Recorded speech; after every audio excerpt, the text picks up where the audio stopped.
Hello, and welcome to Tales of Repetition Compulsion number 17. Before I start, I just want to say that since this is a new channel, I feel I need to briefly explain the main concepts for new viewers. And I apologise that this is repetition for my subscribers, but for the new viewers, you will find videos at the end that will explain these concepts in more detail. So let me just get down to a foundation here. A few questions to set the scene. Did you have a difficult childhood? In your adult life, do you find you keep getting into toxic and maybe even abusive situations? Are you tired of living this way? If you answered yes to these questions, then this channel may help you. Now, there was a time when I answered yes to all those questions, but I managed to find a better way to live, free from toxic situations and free from abuse. And that's why I set up this channel, because I want to help you to break free too, to break free from your toxic childhood controlling your adult life. So why does a toxic childhood follow us into our adult lives? It's due to a psychological concept called repetition compulsion. Yes, I know that sounds awfully complicated, and believe you me, when I first heard it, I hadn't a clue what it meant, and it took me ages to remember repetition compulsion. In my opinion, I find just the terminology alone and also the concept, I find it can be difficult to explain to people. So the way I do it is to give tales or examples, stories that reflect our everyday lives. And in these tales, I show how repetition compulsion invades every aspect of our lives. All right. So each tale, I would center it around a life category. I would center it around a bad message and a character. And for the life categories and the bad messages, you can see again at the end, I'll attach a video at the end that explains what these are. There are things I came up with to put structure on what I'm trying to explain.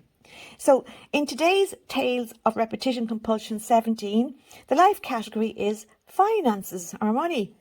The bad message is, when it comes to money, you are alone and you must not rely on anyone to help. And today's character is Eva. So, do you go through your life always feeling that when it comes to money, you are alone and you must not rely on anyone to help?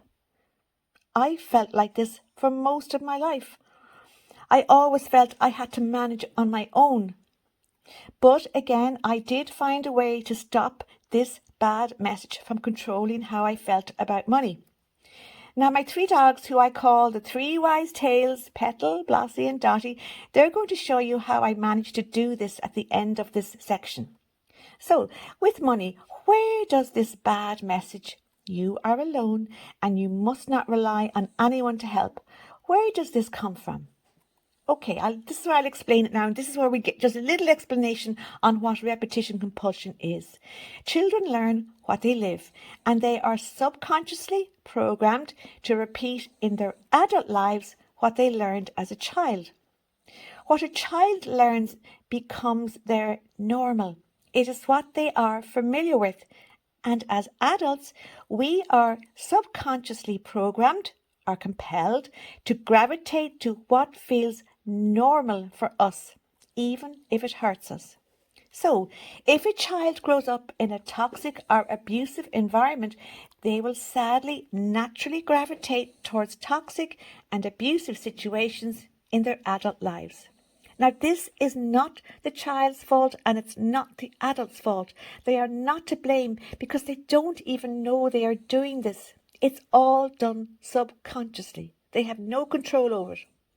So if a child's experience was living in a toxic and maybe even an abusive environment, they are destined to recreate this environment in their adult lives. And this is the psychological concept called repetition compulsion, in that we are compelled or programmed to repeat in our adult lives what we learned as children. So, in this Tales of Repetition Compulsion 17, Let's look at Eva. I'm going to give you a story now, and I'm going to give you an example of how repetition compulsion impacts her life when it comes to this bad message.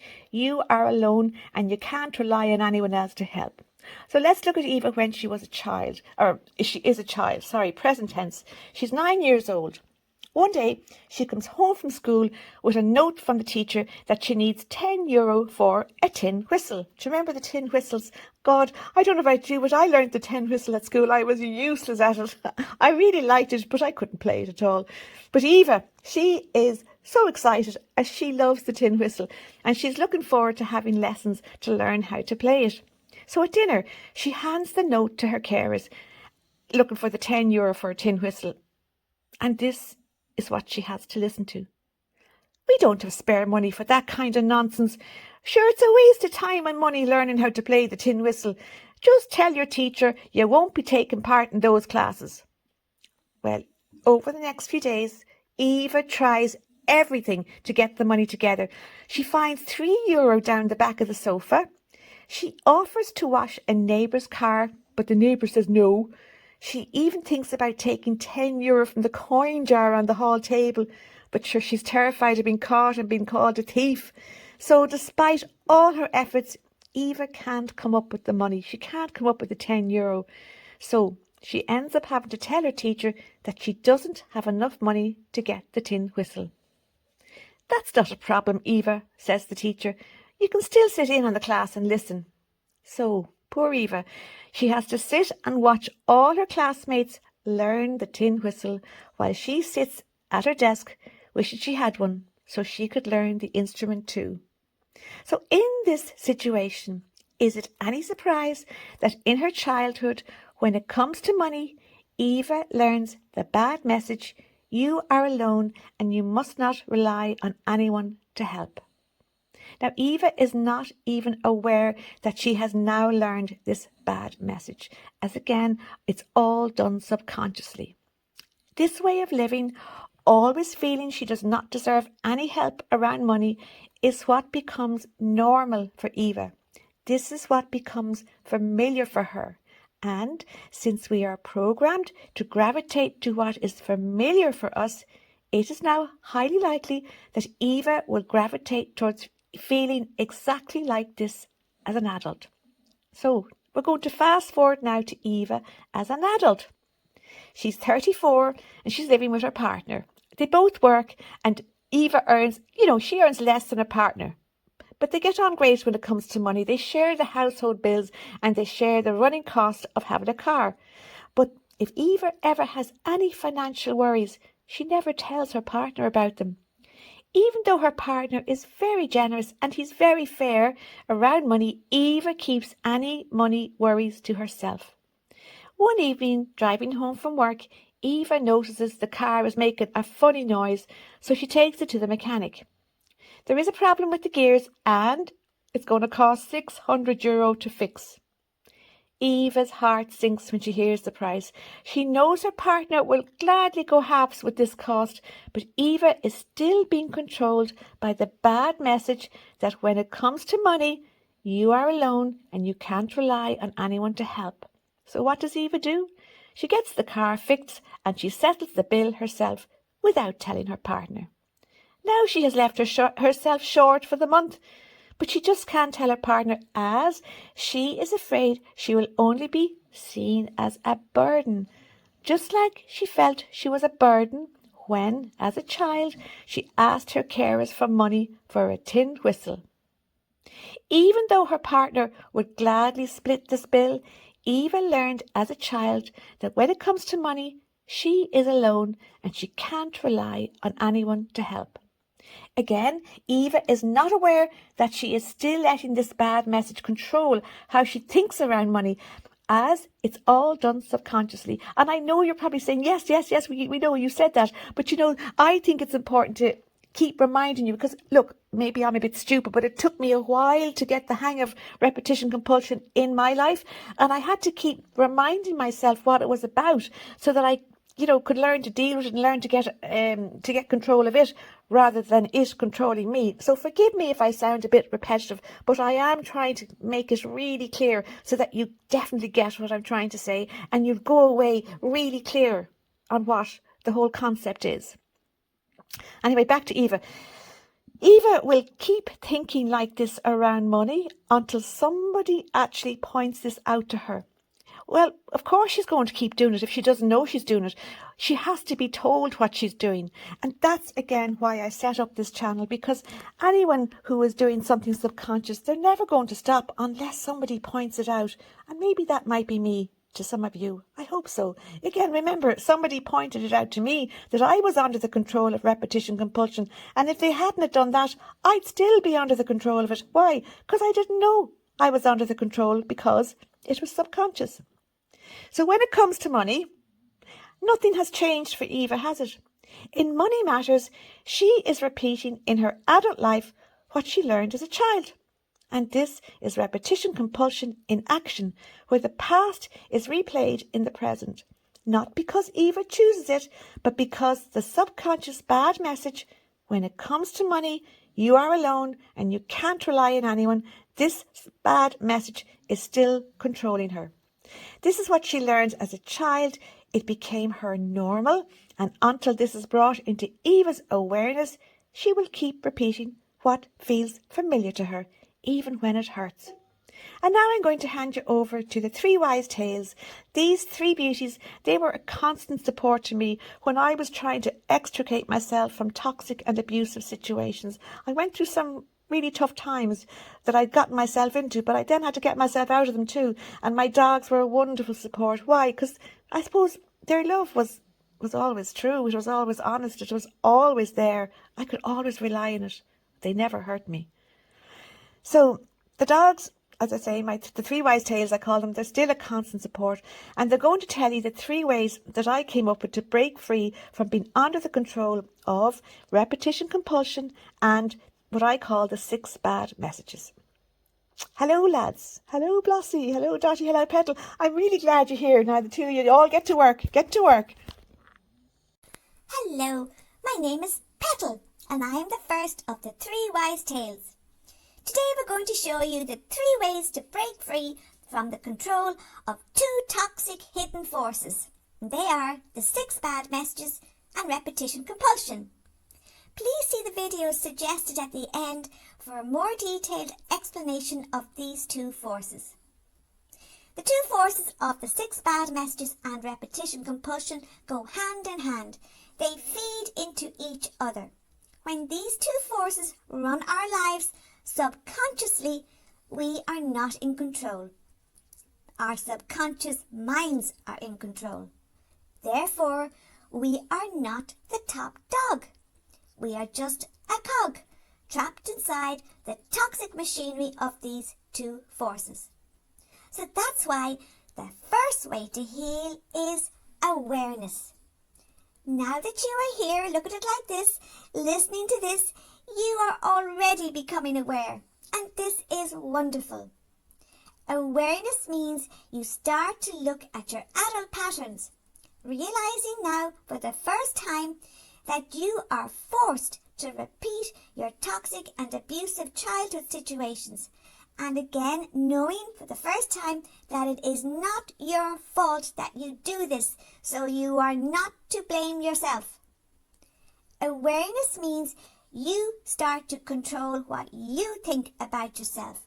You get to decide what messages you tell yourself. Do you want to feed yourself bad messages, or do you want to feed yourself good messages? The moment you become aware that you are being controlled by these 2 toxic forces, they no longer control you. You control them as you have moved them from your subconscious mind to your conscious mind. And remember, we can control what is in our conscious mind. Awareness moves you out of being a helpless cog and starts to put you in the position of top dog.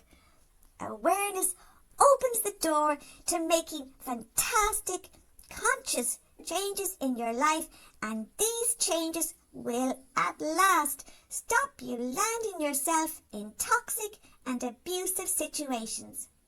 And now I'll hand you over to Blossie. He's going to explain to you the second way to break free from the control of these two toxic, sinister, hidden forces. Hello, my name is Blossie, and I am the second of the three wise tales. I am very old, so these days I have a long white beard. But being very old doesn't just mean I have a hairy face.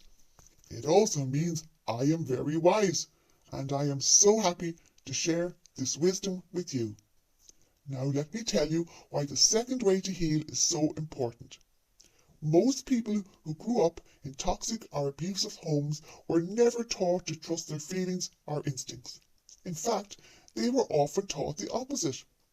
If they ever dared to speak up and give their opinion on something, or if they ever expressed how they felt about something, they were often told, "Oh, you're too sensitive," or "You're just imagining things," or "Oh, don't be so dramatic," or "Will you keep your opinions to yourself and don't make trouble?"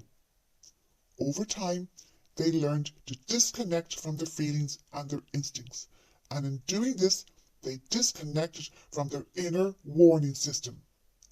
And that inner warning system, your feelings and your instincts, it is your natural defense system.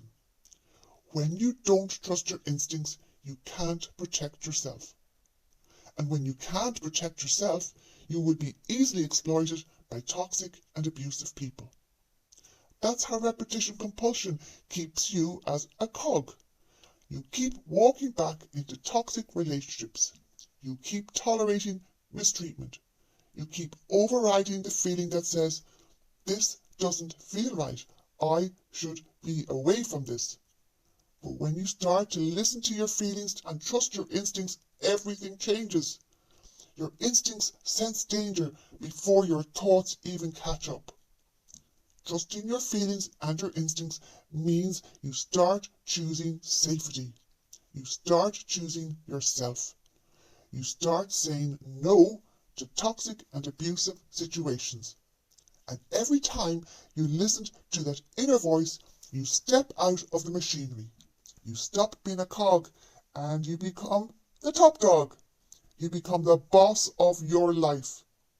Because top dogs protect themselves. Top dogs listen to their inner voices. Top dogs don't abandon themselves just to keep the peace. Top dogs protect themselves from toxic and abusive situations. So today, no more being a cog. Today, you start being the top dog. And now, let me hand you over to Dottie. She's going to tell you the third way to break free from the control of repetition compulsion and the 6 bad messages. Hello, my name is Dottie, and I am the third of the 3 wise tales. I am the queen of the pack. I'm the entertainer. I keep everyone happy. So I am definitely the top dog in this house. Now listen closely, because this final step is powerful. The 6 bad messages didn't come from nowhere. They came from having to survive a tough childhood. And here's the truth. The 6 bad messages are not facts. They are lies you learned. So, the third way to heal is to nip and flip the bad messages. You catch a bad message, you nip it in the bud, you don't give it airtime, you don't entertain it. Then you flip it to the truth about yourself. You flip the bad message about yourself to a good message about yourself. So, you are not enough becomes I am enough exactly as I am. You are responsible for others, adults becomes I am only responsible for myself. You are alone becomes no, I'm not alone. I matter and I belong and lots of people love me. Now, you might say, Dottie, that's so obvious. But it isn't obvious, as we are feeding ourselves these bad messages from our subconscious minds. Therefore, We don't even know we are doing this. But when we nip and flip, we bring the bad message into our awareness, into our conscious mind. And by doing this, we are in control. And we can now retrain our minds to believe the truth, to believe the good messages. So, every time you nip and flip, you take your power back because top dogs choose their thoughts.